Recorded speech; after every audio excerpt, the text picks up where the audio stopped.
Hi guys, welcome back. Today I have my recap of round 2 of the Maia chess open for you. Today I was playing with the white pieces and I was playing a player about 200 points lower rated than me, so I felt a lot more pressure today to win the game. Obviously it's always more stressful playing somebody who is lower rated because there is more at stake. So today I had the white pieces with e4, and I always pretty much play e4. I really enjoy playing this in tournament chess, but I couldn't find anything about my opponent online. So I didn't know what he played. I didn't know if we were going to have Sicilian, French, Carcan, anything. But thankfully he played e5, so I got to play my favorite opening, which is the Spanish, the Ruy Lopez. I have found in my experience that a lot of kids who play tournament chess play e5, and I think that that's because they learn chess in like a classical way. They learn to play open games, but for me this is great because I like to play this opening. We have a6 and bishop a4. I don't play the exchange variation. I like to keep the two bishops. And knight to f6. Here the main move is to castle, but I play the line with d3 because it cuts out a lot of mainline theory and avoids everything like the marshal and all the aggressive stuff from black. Here after b5, bishop b3, this is a position I've had lots of times, I'm sure, some slight variation on this. And that's one of the things I like about the Spanish is all these move orders, you still get very similar positions, and it's not like you have to find an only move or you lose the game on the spot. So that's great about these openings. They're very flexible. After c3 and castles, we have a very basic position for Ruy Lopez in my experience. And so now I've definitely seen d5 once before in a tournament. I've seen bishop to b7, d6, lots of different possible moves. My opponent decides to play h6. So this basically he does not want me to ever play knight or bishop to g5, and we can see why in a moment after rook to e1, supporting the e-pawn so that I can play d4 at some point. My opponent plays this line with d6 and bishop to e6. So this is kind of why he doesn't want any knight or anything coming to g5, because if I trade here, there will be a weak pawn on e6 and also the bishop here, obviously.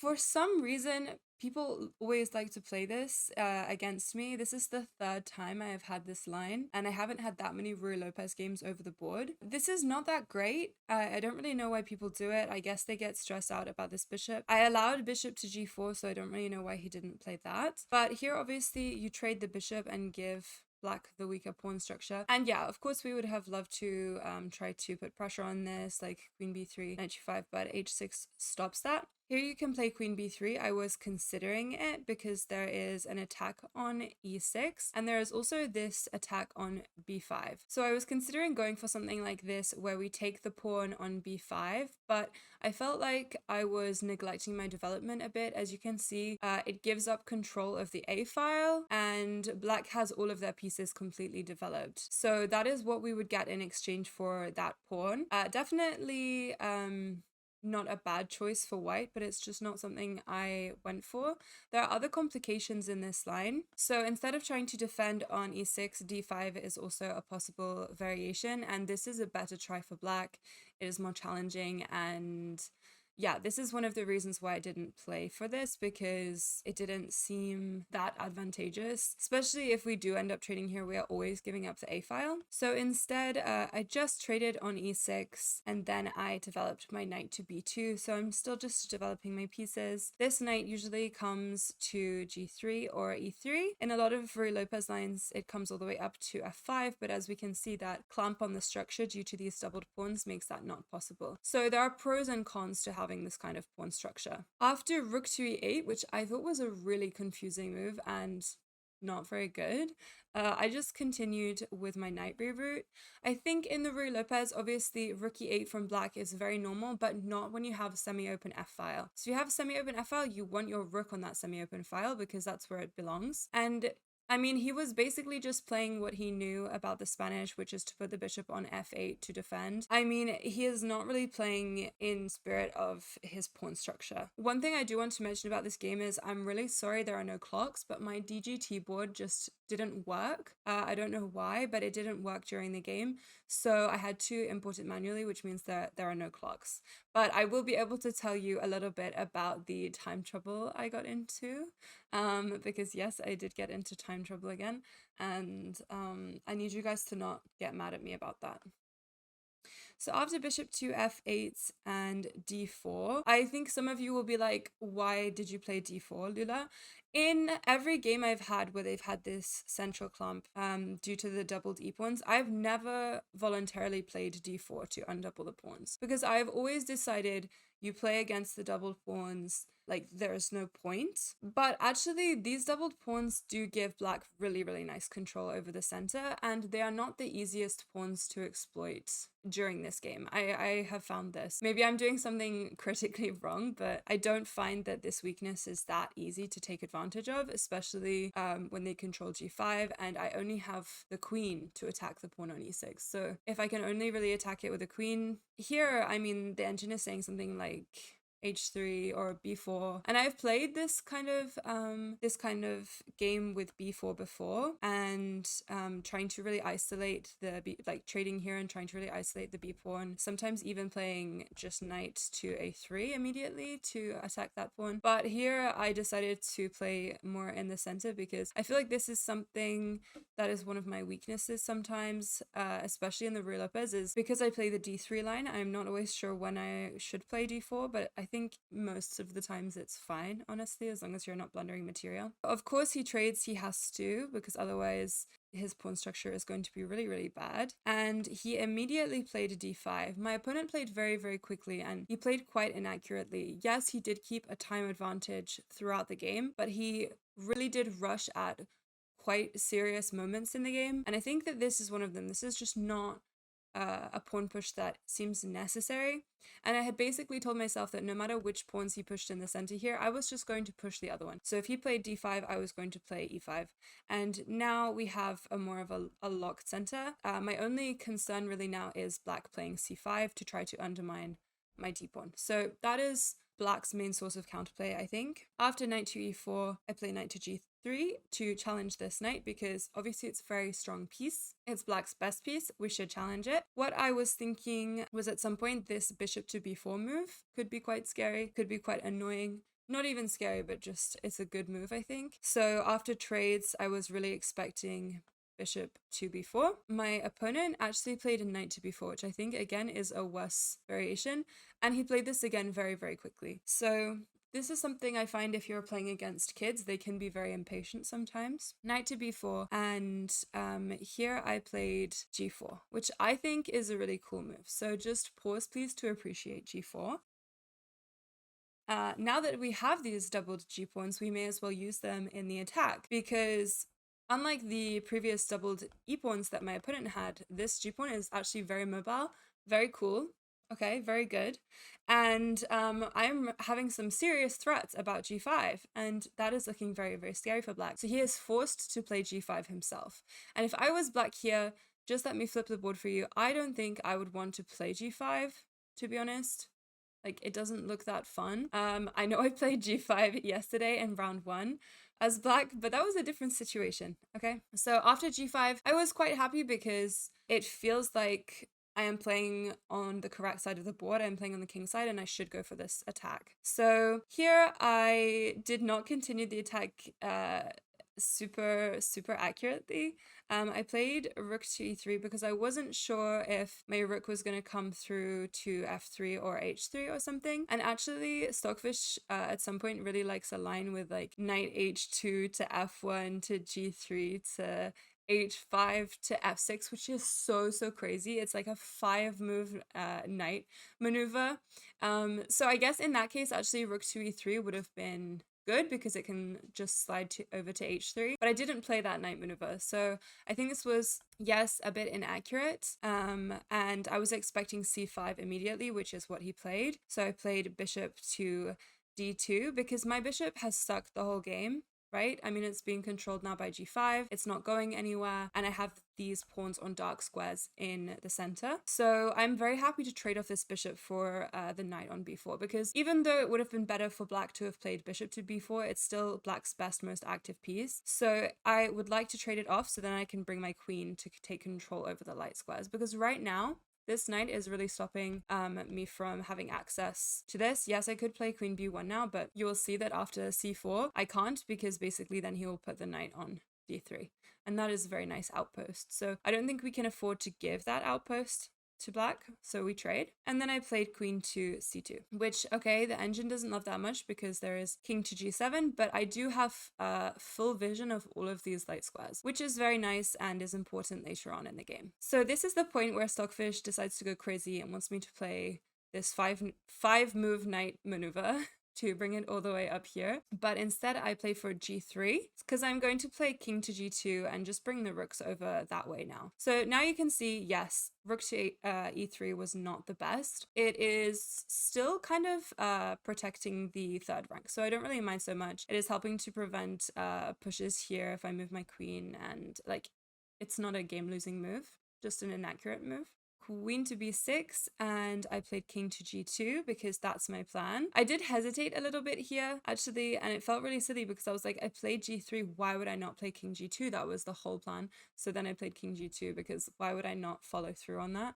And I was actually already down quite a lot of time on the clock. Yeah, so by this move 25, I was down to 36 minutes and my opponent had 63. But if we compare this with yesterday's game, in round 1 on move 25, I only had 20 minutes. So this was definitely better time management. I managed to keep more time. And I tried to really keep up a little bit more with the pace because my opponent in this round was playing really fast. I obviously didn't want to play as fast as him because he was playing inaccurate because he was playing so fast. But I really didn't want to be in a bad position with my clock.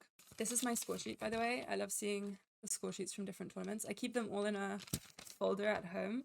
And yeah, so after king to g2, bishop back, because my opponent is actually now a little bit afraid, I think, and he wants to also be able to push b4. So now I can play a5. I didn't, but I was thinking about it. So I wasn't sure. And apparently the best move is queen to a7, which is a bit strange. Like, okay, I know that I cannot move my knight because it's guarding d4. I'm not sure, it didn't seem that necessary to me. So I played rook e to e1, which I didn't like. The engine didn't like. But I was not really worried about this because I was always thinking that this pawn would be easier to manage than if he had pushed b4 and b3. So this was not really a stress of mine.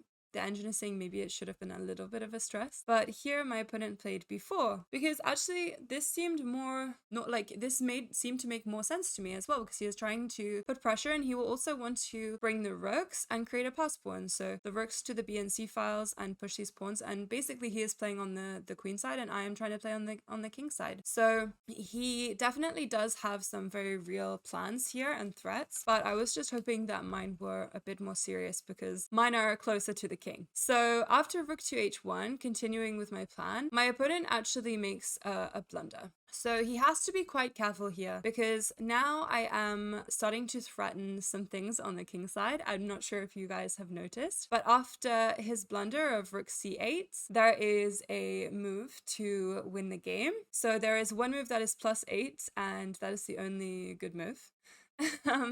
So here I played rook takes h6, which is a full rook sacrifice because if black captures, then he is going to be checkmated. So this is really, really nice that there is forced mate and you cannot do anything about it. So I looked at this for quite a while before I played it. I'm not gonna lie, because I don't sacrifice full rooks very often. I had to be sure that it was sound and valid. So I spent like 7 minutes between rook h1 and rook takes h6 because I just had to be sure. But yeah, he didn't take it anyway because obviously it's so losing. He played rook to g8, which I also thought was the best try. And here I spent also a long time because I was looking so hard for some kind of forced checkmate. Even if it was like mate in 10, like I was looking for it and it wasn't there. But I was calculating a lot and I wasn't sure if I should have played queen to g6, queen to h7. I wasn't sure if I should have played this rook move, which I don't think is that good. So obviously we wanted to bring in the extra piece. So I played queen to h7 because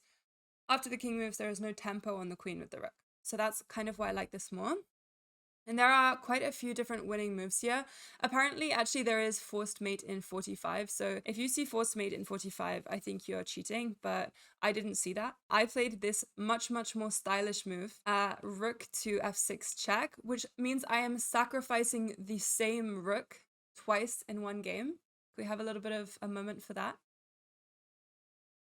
So bishop takes and e takes, we are threatening checkmate now on e7, which must be defended. Queen c7, and we have checks. So this I had all calculated and looked at before, but I was so stressed because calculating after like pawn transformations and trades is hard. And the more pieces trade and the more things move, the harder it gets to calculate accurately. So by this point, I was very low on the clock. I actually stopped noting down how much time I had on the clock. I had less than 3 minutes when I was playing all of this, and my opponent had more than 60. So this was a big time discrepancy. So here I brought the knight to e5, still have 3 minutes, and I also had calculated this before, that I needed to bring this extra piece in and that I had lots of threats, obviously with f7. My opponent plays rook to f8 to prevent this fork.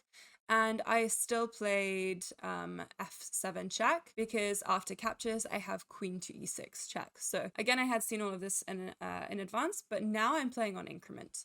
From around move 33, I had like spent all my time, and then I had to play on increment until time control at move 40. So the biggest time discrepancy I think at one point was I had 6 seconds and my opponent had 60 minutes, but I'm crushing. So it's a very different position to the time trouble that I was in round 1. So queen to e6 and king to f8, and now rook to h1. So I'm bringing in my final piece, and I am threatening potential checkmates. So rook to h7, and here obviously I should just play queen to f5, like I just win. But again, I was playing on increment, and like when you're playing on increment in classical chess, it's not like playing a blitz game where you have 30 seconds. 30 seconds in a blitz game feels quite leisurely still. 30 seconds in a classical game feels like you're gonna throw up. Like my heart was beating so fast. Like I was, oh my God, it's so stressful. You guys have no idea. So I was just like physically shaking, moving my pieces, just checking to gain the 30 seconds. And then I take here on h7. If queen takes, obviously I have this move to just pick up the rook. So he plays king takes, but then I have queen g6 check and knight f7. And of course this would be checkmate. So he has to give up the queen for the knight, and now I have queen versus rook, and this is the completely winning game. So you can see here that probably I should have played rook g6, it would have been cleaner, but I was so caught up in the forcing idea of rook f6 check because I really wanted to, I was really looking for a forced mate that wasn't there. Here obviously we are just winning lots and lots of material, so that's very nice. And I should have just gone for this, but I actually think the game would have gone on for longer because I'm honestly not convinced he would have resigned. Like, and he still has the queen. I really don't think he would have resigned.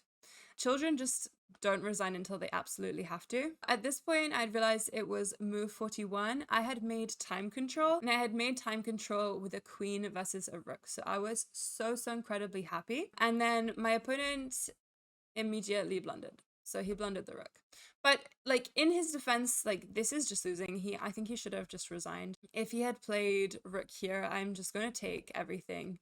You know, I'm just going to take all of the pawns. So, I mean, what do you do here? So, yeah, he would have had to resign because there is actually never any counterplay with these pawns. I think that's what he was hoping for, was that he could try to push them, but the queen is just too strong with such an open king. So he resigned after I played queen to e8 check on move 42. And just for the record, my opponent had over 1 hour and a half when we finished. So after he got his 30 minutes at time control, he still had a previous 1 hour from the first 40 moves. So you can see that he really did rush at times. And so clearly him and I were on different sides of the time control, time management spectrum, because I used all my time and he doesn't. So I think that it really helped in this game for me to play be able to play accurately to use all of my time, but definitely still need to be working on time management because that was very stressful and very scary. However, I'm very happy to have won this game because I think that at these tournaments, if you don't win a game in the first few rounds, it starts to become very stressful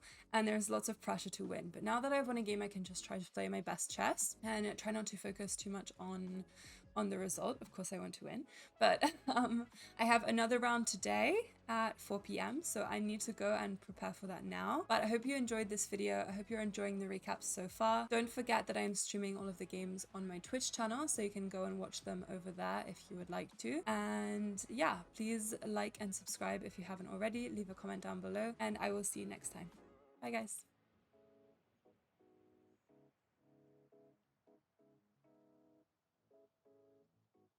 I just Pac-Man. This is no longer chess. This is just me collecting pawns.